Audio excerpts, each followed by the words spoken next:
também. Pai, em nome do Senhor Jesus, ó Deus, nós te louvamos e agradecemos. Oramos, ó Deus, para que a tua palavra possa mesmo renovar a nossa mente e que nós possamos ser transformados de glória em glória, Pai, para que cada dia, Senhor, nós possamos nos tornar como Cristo, em nome do Senhor Jesus. Quantos dizem amém? Amém. Aleluia, glória a Deus. Eu queria ministrar uma palavra hoje, e eu coloquei o título aqui, o descanso que transforma. Fala assim, o descanso que transforma. Alguns falam, pastor, hoje a palavra vai ser boa então, porque eu estou precisando é descansar, estou precisando é botar uma meia e ficar de meia na rede, só descansando, esperando Deus fazer algumas coisas, né? Eu tinha um amigo meu que sempre falava, agora é só descansar de meia na rede.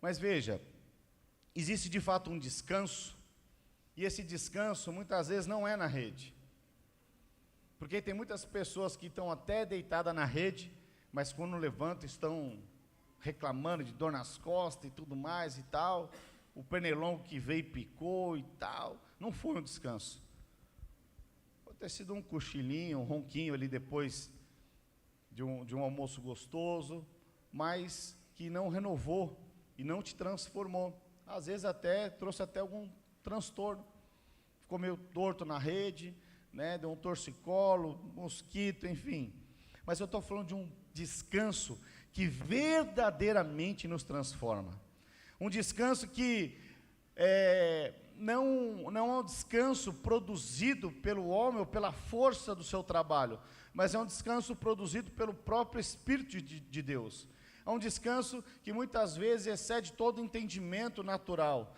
é um descanso que quando você fala, uau, era para eu estar preocupado, ou era para eu, você olha, nem você se reconhece mesmo. Esse é o descanso, é a paz que excede todo entendimento, é quando aparentemente você olha ao seu redor, e por circunstâncias até maiores, você ficou, por circunstâncias até menores, você se preocupou muito, mas agora que tem uma circunstância, parece que até infinitamente maior, você está descansado, porque você sabe que Deus está no controle. Quantos estão entendendo? Então veja, sabe, Deus nos chamou para sermos mais do que vencedores, amém?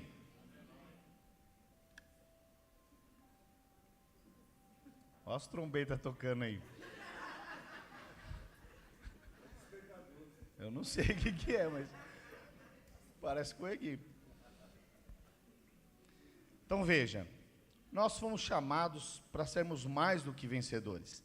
Sabe, nesses dias nós ministramos aí durante o nosso jejum de 40 horas a respeito do reino, a respeito de nós sermos vencedores.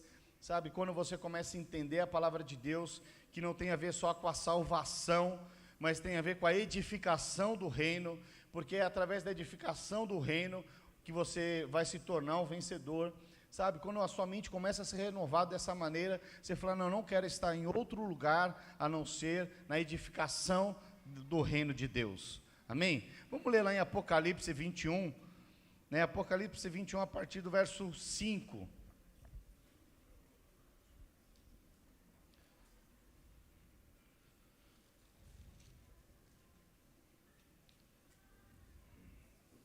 está lá no finalzinho, né? Está acabando ali. Olha o que diz a palavra.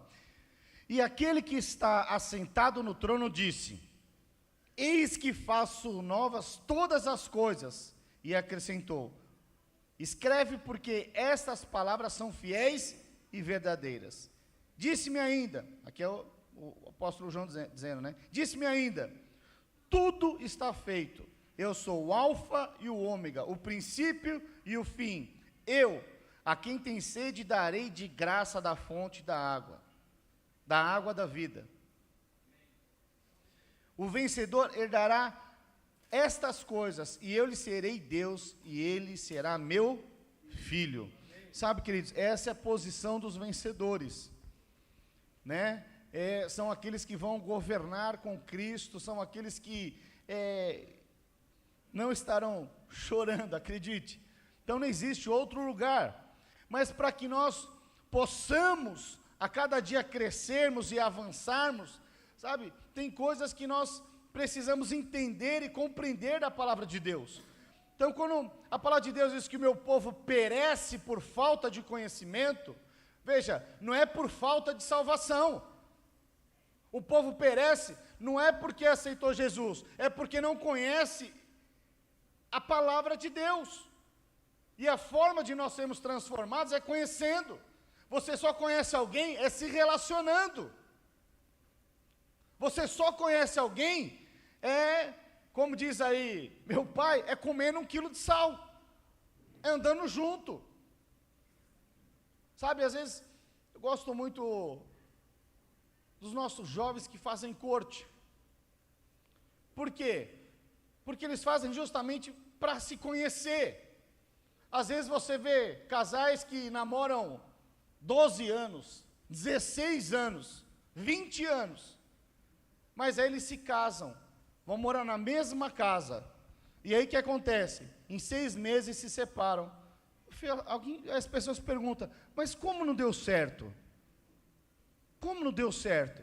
Ficaram 20 anos junto, junto cada um na casa da sua mãe e do seu pai, não é bem junto.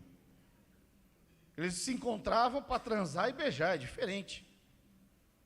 Mas quando foram se conhecer de fato, como acorda, quando foram conhecer verdadeiramente, quando foi conversar, descobriram que eram incompatíveis, não conheciam, não se conheciam.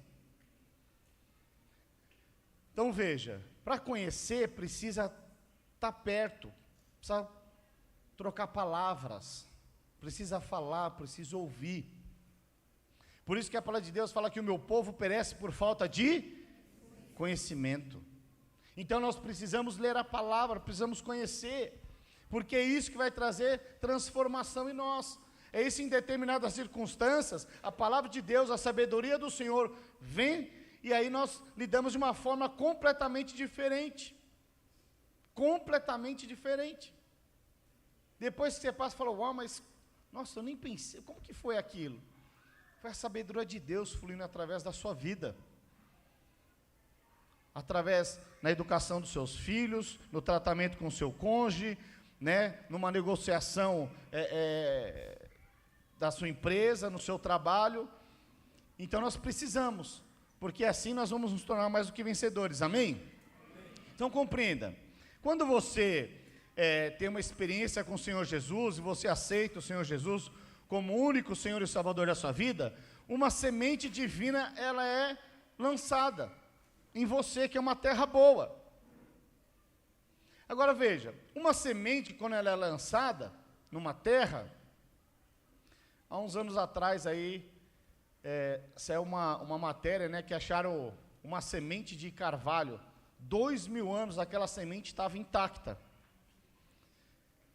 2000 anos, mas aí os cientistas pegaram essa semente, colocaram na temperatura ideal, na umidade ideal, e enfim, no solo ideal, e aí ela nasceu um carvalho. Olha que coisa extraordinária. Sabe, tem muitas pessoas que elas até se convertem, mas elas ficam com uma semente. Sabe, dentro de uma semente tem uma floresta lá, é o potencial de uma floresta. Quantos estão compreendendo? Amém. Mas muitas vezes fica só ali, né? Não chega a dar o fruto. Não chega a dar o fruto. E quando nós estudamos a palavra, né, muitos eles sempre falam, nossa, chegou uma hora que eu decidi ir para a igreja, assim, eu fui para a igreja que eu precisava e tal, e aí você acha que você que veio, mas quando eu leio a palavra de Deus me ensina outra coisa. Lá em João 15,16 diz o quê? Não foste vós que escolheste a mim, pelo contrário, eu é que vos escolhi, para que vás e deis fruto. Para tudo quanto pedir em nome do meu Pai, Ele vô-lo conceda. Então veja, nós não estamos aqui por acaso. Foi o próprio Deus que te escolheu. E Ele falou, olha, tem algo a ser feito, você precisa dar fruto. E quanto mais você der fruto, que você precisar, o meu Pai vai te conceder. Que coisa extraordinária. Que coisa extraordinária. Então nós fomos escolhidos por Deus, fomos chamados por Deus e nos deu um papel, Lá na grande comissão falou o quê? Ide, fazei discípulos, batizando no nome do Pai, do Filho e do Espírito Santo. Tem a ver o quê? Com fruto. Você vai para Gênesis, está dizendo o quê? Sede fecundo, multiplicar e encher a terra, está falando o quê? De fruto. Não só de frutos naturais, quando fala ser fecundos, mas quando ele fala multiplicar, é multiplicar o quê? É Cristo que é em nós. Então, nosso papel com os nossos kids tem tudo a ver. Por quê? Qual que é o nosso grande desafio? Ser fecundo é fácil. Mas multiplicar Cristo nos meus filhos, aí vai exigir um comportamento e uma atitude, vai exigir um ensino. Não adianta eu só ter um ensino se eu não tiver o comportamento e atitude. Né? Porque os filhos, eles aprendem com os pais, eles estão observando todo momento, como estão compreendendo? Então veja, esse é o nosso chamado.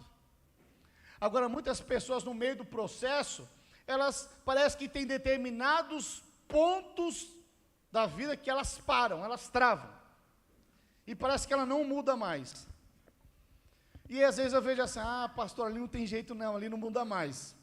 Sabe, essa é a mentira que você proclama. Porque quando você fala isso, você está dizendo que Deus não pode transformar as pessoas. Quantos aqui acham que Deus pode transformar as pessoas? Amém. E às vezes você fala, mas eu já tentei de tudo. Deixa eu te dizer uma coisa, não existe poder no homem para transformar a vida de outro homem. Não existe poder na vida de um cônjuge para transformar o seu cônjuge. Não existe poder para transformar o seu filho. Mas a palavra de Deus, o Senhor, aí sim Ele pode transformar. Muda completamente. Completamente. Tanto que o primeiro milagre que o Senhor Jesus faz, Ele chega num casamento e o vinho tinha acabado. Mas quando Ele chega lá, qual que é o primeiro milagre que Ele faz? Ele transforma a água em vinho, mas não era um vinho qualquer, era o melhor vinho. Então essa é a história, minha e sua. Porque quando nós conhecemos o Senhor Jesus, Ele nos muda por completo. Nós nos tornamos o melhor vinho. Quantos estão compreendendo? Então veja, quando você entende que dentro de uma semente divina, ela é plantada em nós, e essa semente divina, que é Jesus, quando é plantada em nós, à medida que nós vamos nos colocando em determinadas condições, o Espírito Santo vai trabalhando, nós vamos dando fruto, e esses frutos vão nos transformando, né? Só você ler lá em Gálatas, no capítulo 5, quando fala sobre os frutos do Espírito, que é mansidão, longanimidade, aí você vê alguém que anda, de repente o cara começa a se tornar manso, ele começa a ser transformado sem perceber. Mas como ele é transformado? É o próprio Espírito que vai transformando. Quanto mais ele se alimenta, mais ele reflete. Quanto mais ele se alimenta da palavra de Deus, mais ele reflete, através dos seus comportamentos e atitudes. Da mesma forma, ao contrário, quanto mais se alimenta de coisas do mundo, mais mundano ele se torna. Mais mundano. Fica ouvindo só o funk. Ouve funk a semana inteira, vê se você chega aqui querendo adorar. Aí você olha e fala, nossa, mas está todo mundo adorando a Deus, eu não estou sentindo nada. É lógico que você não está. Quando estão compreendendo? Então veja. Então quando essa semente é lançada, é para dar fruto. Acho que todo mundo aqui já fez a experiência do feijãozinho na escola, ou pelo menos boa parte. Você olha ali, é o mesmo feijão que você come. Mas se você colocar no algodãozinho, umedecer ele, passado uma semana ali, já começa a brotar, já começa a criar um caulezinho, e se você deixar, ele vai crescendo. Meu filho, quando fez, a gente deixou ele crescer um pouco, foi crescendo. Foi crescendo, e foi crescendo. Então veja, olha só que coisa extraordinária. Assim somos nós, quando aceitamos o Senhor Jesus. Quanto mais você vai cuidando, né, da palavra, da leitura, vai cuidando, mais você vai crescendo. Quantos estão compreendendo essa analogia? Então veja, mas tem pessoas que elas querem que o feijãozinho cresça, mas elas só ficam ali. Pega o copinho, joga o feijãozinho, pega o copinho de café, joga só o feijãozinho e fala: cresce feijão, feijão cresce. Senhor, eu vou orar agora, esse feijão vai crescer. Vai crescer, irmão? Sim ou não? Sim ou não? Não. Não vai crescer. Por quê? Porque é importante ter o solo correto. Ali o algodãozinho faz para ele criar raiz. Não o solo, é uma adaptação ali, de uma experiência escolar, mas só para ilustrar. Precisa ter o solo, precisa ter a água, a vida de Deus. Senão, que aponta para a vida de Deus, senão não cresce. É Deus que dá o crescimento. Né? O apóstolo Paulo dizia o quê? Eu planto, Apolo rega e Deus dá o crescimento. Então existe um trabalho no meio desse processo, mas muitas pessoas falam: não, eu só ouvi a parte que Deus é que dá o crescimento. Então se meu casamento está crescendo, está avançando, é porque Deus não quer. Deus não quer. Se minha empresa não está crescendo, é porque Deus não quer. Não, pera lá. Tem algo a ser feito antes nas condições corretas. Tem algo que cabe ao homem. Então, quando o apóstolo Paulo está falando, eu planto, Apolo rega e Deus dá o crescimento, está falando justamente disso. Quando é que Deus dá o crescimento? Depois que alguém planta, alguém rega, aí ele fala: agora eu posso vir com o crescimento. Então veja, pergunta para a pessoa do lado: você está plantando e regando? Deixa eu dar um exemplo aqui, o que é plantar e regar no casamento? Já falei isso várias vezes aqui. O que é plantar e regar no casamento? Tem muito irmão que é muito bom em plantar e regar quando está namorando, quando está na corte. Acabou de conhecer, o irmão está plantando e regando. Ele abre a porta do carro, leva para jantar, coisa maravilhosa. Vai ao cinema, está regando, vai no cinema e a paixão vai crescendo. Mas depois que casa, é um problema. O irmão ele para de plantar, de regar, aí a esposa fala: vamos ver um filme. Ele fala: mas eu assinei o Netflix. Para que eu pago o Netflix? Vamos jantar? Chama um iFood aí. Você quer comer o que hoje? Né? Então veja. Mas aí quer que a coisa... Quantos estão compreendendo? Aleluia. Mas essa nem é a pregação, viu? Nem sei porque eu estou falando isso, mas o Senhor sabe. Então veja. Primeiro milagre que Jesus faz é transformar água em vinho. E projeta para mim, lá em Jeremias 48, a partir do verso 11, nós vemos aqui que é uma analogia que está sendo feita a respeito de Moabe. E ele usa essa analogia nesse processo do vinho. Não sei como os irmãos sabem como é feito o vinho, mas o vinho é feito da uva, amém? Agora, naquela época, você acha que tinha essas máquinas industriais, desde para colher? Não, era tudo feito à mão, né? Tinha o lagar ali, aquela espécie de um tanque, né? Uma caixa d'água de pedra, muitas vezes. E ali, jogavam ali, eles não tinham nenhuma ferramenta, era no pé mesmo. E depois que eles amassavam tudo, ficava aquela borra, e eles tinham que tirar todo aquele vinho, pegava do jeito que estava e punha numa vasilha. Aí a borra desce. Depois que descia, passava para outra vasilha. Até quando? Até que não tivesse mais borra. Não sei quantos aqui já compraram aquele suco de uva integral, e que no finalzinho fica uma borra. Quantos já viram isso daí? Aquela borra lá é ruim, ninguém quer. Ninguém quer. Né? Tempo atrás eu comprei que tinha até uns pedacinhos. Falei, como é que pode? Né? Então vamos ler aqui o que diz o texto aqui lá em Jeremias capítulo 48, verso 11. Está projetando aqui? Vamos ler aqui. Olha só o que diz aqui. Deus despreocupado esteve em Moabe, desde a sua mocidade. Então ele está falando, olha só, esse Moabe desde pequeno não quis saber nada com nada. Já viu aquele lá que fala, isso é bom, Vivan, isso aí não muda. É o Peter Pan. Está com 40 anos, 50 anos, mas eu tenho o mesmo comportamento da mocidade. Não cresceu, não mudou. Existem pessoas assim, sim ou não? Sim. Tem ou não tem, irmãos? Tem, ué. Então tem pessoas que passam anos e anos e o cara está lá. Né? Só falta o cara estar com 40 anos no banheiro fazendo meu 2 e falar, ô mãe, acabei. Porque de resto é tudo igual. O cara parece que não cresceu. Desculpa, mas tem gente que é assim. Então olha só, Deus despreocupado esteve em Moabe desde a sua mocidade, e tem repousado nas fezes de seu vinho. Não foi mudado de vasilha para vasilha, nem foi para o cativeiro, por isso conservou o seu sabor e o seu aroma, não se alterou. Ou seja, ele está fazendo uma analogia aqui. O cara foi até amacetado, mas ele ficou nas fezes, ou seja, ele ficou, as fezes é aquela borra que descia, e ele faz, ou seja, não serve para nada.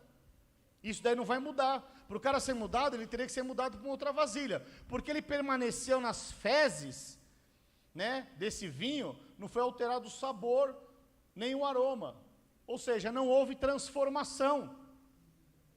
Os irmãos estão entendendo essa analogia que é feita aqui a respeito do vinho? Então vamos avançar. Portanto, eis que vem dias, diz o Senhor, em que lhe enviarei trasfegadores, que os trasfegarão, despejarão suas vasilhas e despedaçarão seus jarros. Pode avançar. Moabe terá vergonha de Quemós, como a casa de Israel se envergonhou de Betel, sua confiança. Então veja, vamos ler o 14 também. Como dizeis, somos valentes e homens fortes para a guerra? Então veja, o que está falando? É alguém que não foi transformado. É alguém que não está pronto para a guerra. É alguém que não entendeu que foi chamado por conta de um próprio... Ele vai se envergonhar. Então veja que guerra, às vezes as pessoas acham que, não, tem que ter determinado. Não, na palavra de Deus não é assim. Porque se fosse assim, jamais Davi teria matado Golias. Porque ele era apenas um jovem. Mas ele já tinha sido muito transformado. Ele já tinha entendido muitas coisas. Ele sabia o que era obedecer ao seu pai, o que era cuidar de ovelhas. Ele não era alguém que... Ele já tinha uma identidade firmada. Ainda